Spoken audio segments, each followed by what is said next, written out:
আপোনালোকে সম্পূৰ্ণ ভিডিঅ'খন চাব। সংখ্যা প্ৰণালীত কিবা অকণমান যদিও কনচেপ্টৰ খেলিমেলি আছিল, আশা কৰিছোঁ ভিডিঅ'খনে আপোনালোকৰ কনচেপ্ট ক্লিয়াৰ কৰিব আৰু কিবা এটা হ'লেও নতুন শিকিবলৈ পাব।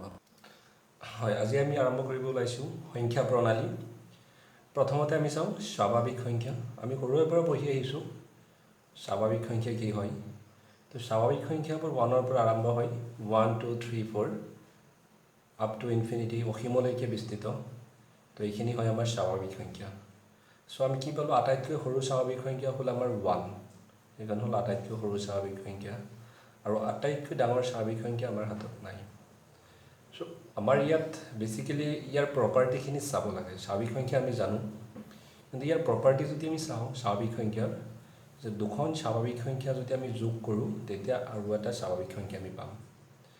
1 + 2 কৰিলে আমি 3 পাম, তেনেকৈ 3 + 4 কৰিলে 7 পাম। আকৌ তেনেকৈ দুখন স্বাভাৱিক সংখ্যা যদি আমি মাল্টিপ্লাই কৰোঁ তেতিয়াও আমি এখন স্বাভাৱিক সংখ্যা পাম। যেনেকৈ 2 × 1 = 3, 2 × 3 = 6, সেইটো এটা স্বাভাৱিক সংখ্যা, কাৰণ ইয়াৰ মানবোৰ সদায় পজিটিভত ওলাব। কিন্তু যদি আমি দুখন স্বাভাৱিক সংখ্যা মাইনাছ কৰোঁ তেতিয়া আমি স্বাভাৱিক সংখ্যা নাপাবও পাৰোঁ। যেনেকৈ আমি যদি 2 - 3 কৰোঁ তেতিয়া -1 পাম। -1 এখন স্বাভাৱিক সংখ্যা নহয়। চ' বেচিকেলি আমাৰ এই তিনিটা হয় ইম্পৰ্টেণ্ট আমাৰ ধৰ্ম স্বাভাৱিক সংখ্যাৰ, যে দুটা স্বাভাৱিক সংখ্যা যোগ কৰিলে এটা স্বাভাৱিক সংখ্যা, পূৰণ কৰিলেও স্বাভাৱিক সংখ্যা পাওঁ, আৰু দুটা স্বাভাৱিক সংখ্যা বিয়োগ কৰিলে এখন স্বাভাৱিক সংখ্যা নহ'বও পাৰে। পিছত আমি চালোঁ পূৰ্ণ সংখ্যা। স্বাভাৱিক সংখ্যাৰ লগত আমি শূন্যখন এড কৰি দিলে পূৰ্ণ সংখ্যা হৈ যায়।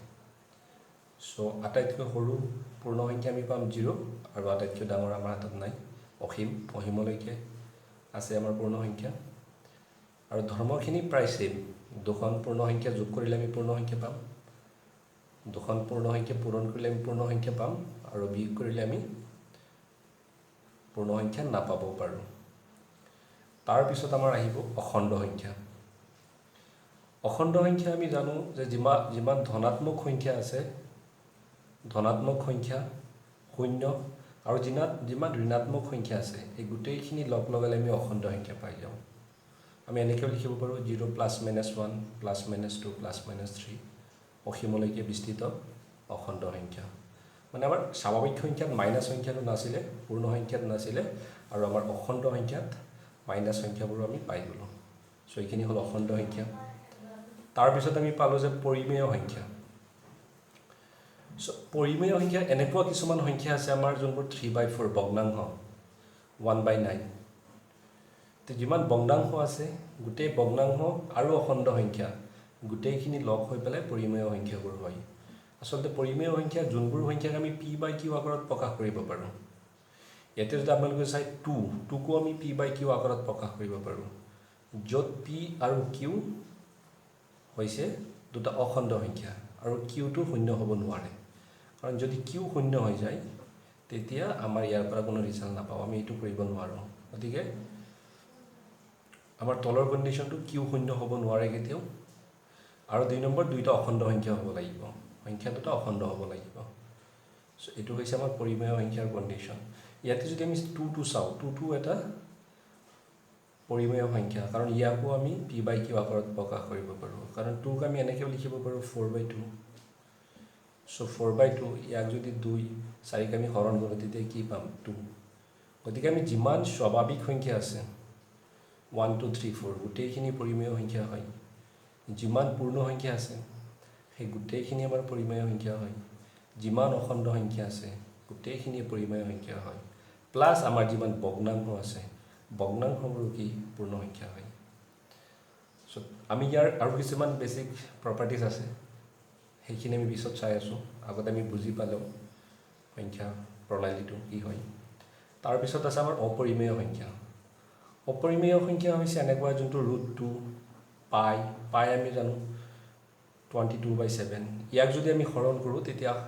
আমাৰ হৰণফল ওলাই গৈ থাকিব, পইণ্টত ওলাই গৈ থাকিব, কেতিয়াও শেষ নহয়। সেইকাৰণে আমি ইয়াক p/q আকাৰত প্ৰকাশ কৰিব নোৱাৰোঁ কেতিয়াও।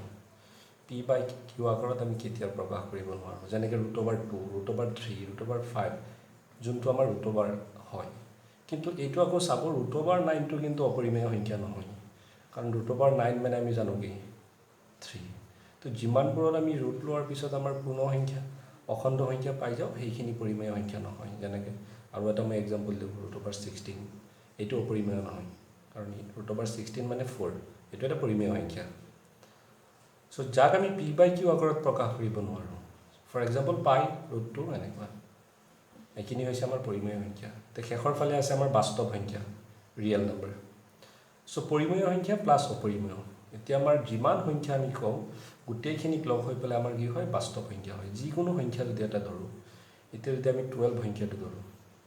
এইটো আমাৰ স্বাভাৱিক সংখ্যাও হয় 12 পূৰ্ণ সংখ্যাও হয় 12টো আকৌ অখণ্ড সংখ্যাও হয় 12 আকৌ পৰিমেয় সংখ্যাও হয় 12 আকৌ বাস্তৱ সংখ্যাও হয় কিন্তু যদি আমি এনেকৈ ধৰোঁ যে √3 ই কিন্তু অপৰিমেয় সংখ্যা আৰু ই বাস্তৱ সংখ্যা আকৌ এনেকৈ যদি আমি 3/4 ধৰোঁ তেতিয়া ই অপৰিমেয় নহয় কিন্তু বাস্তৱ সংখ্যা কিন্তু বাকী কণ্ডিশ্যনো ই ফিল আপ কৰে যেনেকৈ এইটো আমাৰ পৰিমেয় সংখ্যা হয় কিন্তু ই অখণ্ড সংখ্যা নহয় তেনেকুৱা বস্তুবোৰ আপোনালোকে নিজে এক্সাম্পল লৈ চাই পেলাই চালে বস্তুটো বহুত ভালকৈ ক্লিয়াৰ হ'ব চ' পিছত আছে আমাৰ যুগ্ম সংখ্যা আমি জানো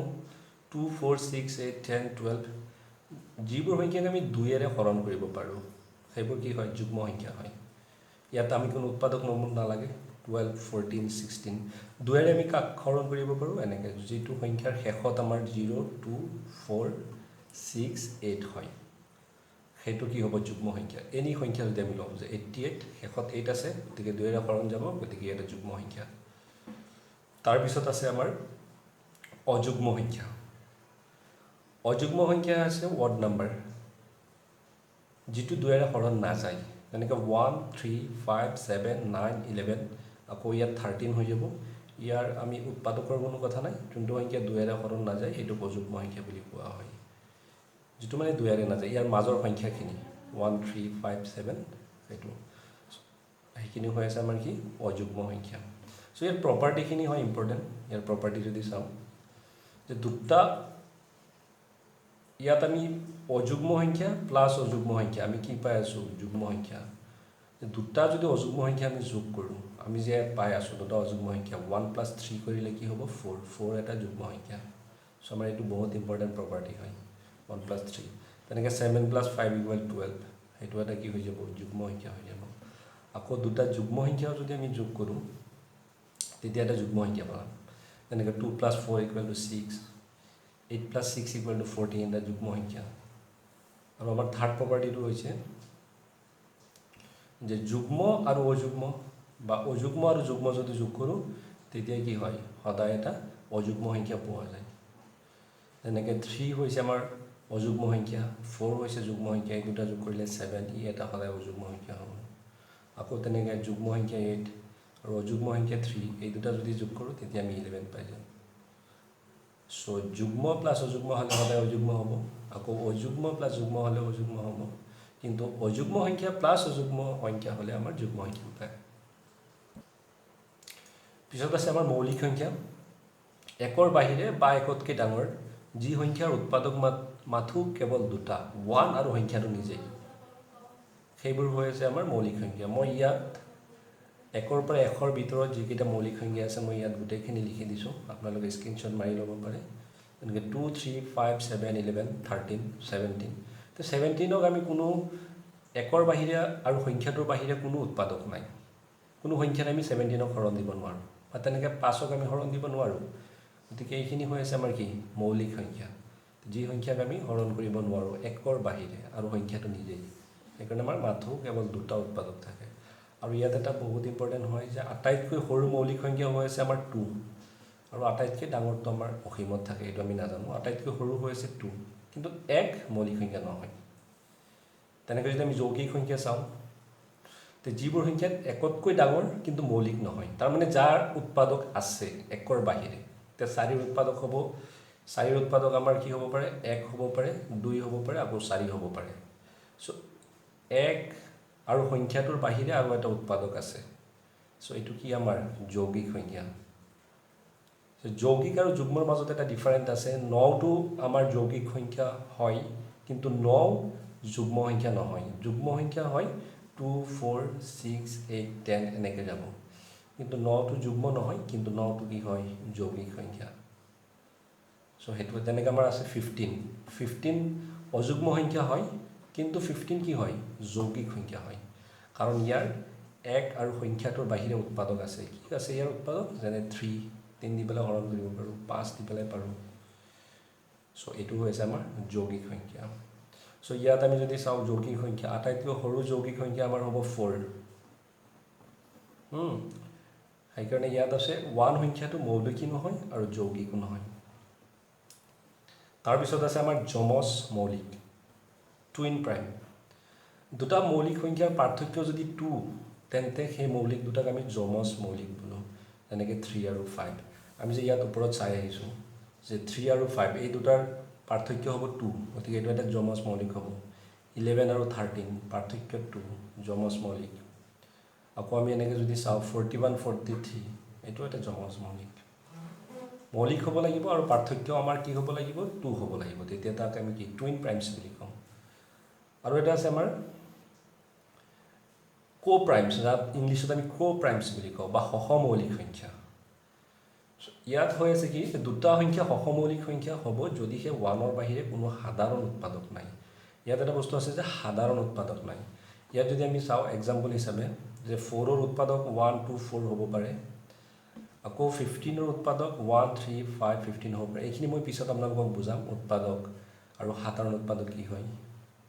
সো মই আশা কৰিছোঁ আপোনালোকে অলপ অলপ জানে উৎপাদকৰ বিষয়ে সো এই ইয়াত আমাৰ সাধাৰণ উৎপাদক হৈ আছে 1 আৰু 1 2 সাধাৰণ উৎপাদক নহয় 5 ইয়াত নাই 3 ইয়াত নাই গতিকে এইখিনি সাধাৰণ উৎপাদক নহয় সো সাধাৰণ উৎপাদক যেতিয়া 1 হয় 1ৰ বাহিৰে আৰু বেলেগ নাথাকে তে সেইখিনিকে আমি কি কওঁ সহমৌলিক হয় যিকোনো দুটা মৌলিক সংখ্যা আমাৰ কি হ'ব পাৰে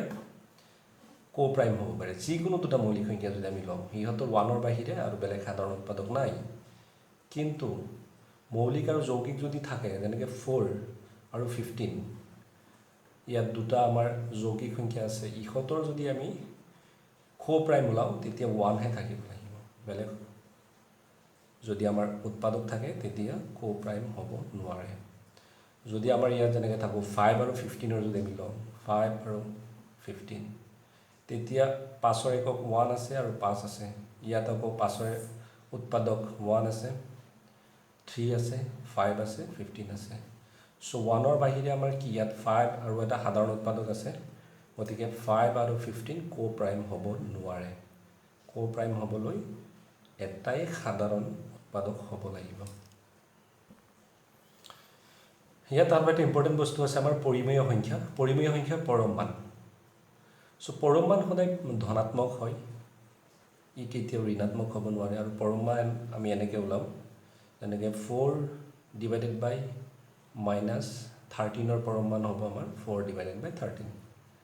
এনেকৈ 3 ডিভাইডেড বাই মাইনাছ 5 ইয়াৰ পৰম মান হ'ব আমাৰ কি 3 বাই 15 এনেকৈ মাইনাছ 5ৰ যদি পৰম মান ওলাওঁ তেতিয়া মাইনাছ 5ৰ পৰম মান হ'ব 5 সো কোনোবা এটা পৰিমেয় সংখ্যাৰ পৰম মান যেতিয়া আমি ওলাওঁ তেতিয়া সদায় ধনাত্মক ওলায় সেইটো হয় পৰম মান এবছলিউট ভেলু তাৰপিছত আছে এটা ইম্পৰ্টেণ্ট যে পৰিমেয় সংখ্যাৰ যোগাত্মক বিপৰীত সংখ্যা যে 2/3 যদি আমি এটা পৰিমেয় সংখ্যা ধৰোঁ ইয়াৰ যোগাত্মক বিপৰীত সংখ্যা হ'ব -2/3 আকৌ একেদৰে -2/3 যোগাত্মক বিপৰীত সংখ্যা হ'ব কি আমাৰ 2/3 এই দুটা সংখ্যা যেতিয়া যোগ কৰোঁ তেতিয়া যোগফল আমাৰ কি হৈ যায় 0 যেতিয়া দুটা পৰিমেয় সংখ্যাৰ যোগফল 0 হয় তেতিয়া এটা আনটোৰ যোগাত্মক বিপৰীত সংখ্যা বুলি কোৱা হয় যিকোনো সংখ্যা ধৰিব পাৰে যেনেকৈ 1ৰ যোগাত্মক বিপৰীত সংখ্যা -1 যিকোনো সংখ্যা হ'ব পাৰে আকৌ পৰিমেয় সংখ্যাৰ গুণাত্মক বিপৰীত সংখ্যাটো হৈছে সংখ্যাটো আমাৰ উল্টাই দিব লাগে যেনেকৈ 5/7ৰ গুণাত্মক বিপৰীত সংখ্যা 7/5 বা এনেকৈ 2ৰ গুণাত্মক বিপৰীত সংখ্যা কি হ'ব 1/2 আৰু যেতিয়া সংখ্যা দুটা আমি মাল্টিপ্লাই কৰিম তেতিয়া আমাৰ কি হ'ব লাগিব 1 হ'ব লাগিব যেতিয়া দুটা পৰিমেয় সংখ্যাৰ পূৰণফল 1 হয় তেতিয়া সেই সংখ্যা দুটা গুণাত্মক বিপৰীত সংখ্যা বুলি কোৱা হয় আৰু ইয়াত এটা ইম্পৰ্টেণ্ট বস্তু হৈ আছে যে 1ৰ গুণাত্মক বিপৰীত সংখ্যা সদায় 1 আৰু 0ৰ গুণাত্মক বিপৰীত সংখ্যা নাই এই দুটা হৈছে ইয়াত বহুত ইম্পৰ্টেণ্ট যে 0ৰ গুণাত্মক বিপৰীত সংখ্যা নাই কিন্তু 1ৰ গুণাত্মক বিপৰীত সংখ্যা হয় সদায় 1 ধন্যবাদ চোৱাৰ কাৰণে। যদি ভাল পায় তেতিয়া বন্ধুবৰ্গৰ মাজত শ্বেয়াৰ কৰিব আৰু আমাৰ বেলেগ ভিডিঅ'সমূহো চাব। Thank U.